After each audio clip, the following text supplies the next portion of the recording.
خلينا متفقين انك انتي بتبيعي قطعة رفاهية. يعني ايه قطعة رفاهية؟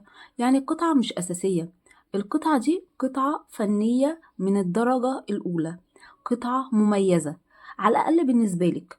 ممكن في حد ما يقدرش تميز القطعة دي، وإن هي قطعة مميزة ولازم تقدر ولازم يبقى ليها قيمتها، وقيمتها المعنوية قبل قيمتها المادية. يعني انتي، أنا مش بطالب إن طبعا تتقدر ماديا، يعني ده جزء من التقدير، ان هي تتقدر ماديا، ان فعلا تديها قيمتها المادية. ده يعني ايه؟ كجزء من التعبير عن انك انت عارفة قيمتها. بس كمان معنويا، يعني اللي بتشتري مني قطعة لازم تقولي تسلم ايدك، ايه الجمال ده، ايه الفن ده.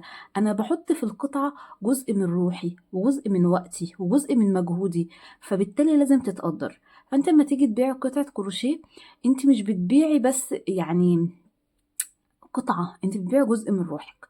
فالكروشيه هو مش أساسي، يعني ده رفاهية. فاللي يقدر يقدر قيمة القطعة دي مبروك عليه بجد، يتهنى بيها، وألف ألف مبروك. وزي ما قلتلك، مش تقدير مادي على قد ما هو تقدير معنوي لقيمة القطعة وقيمة فنك ومجهودك.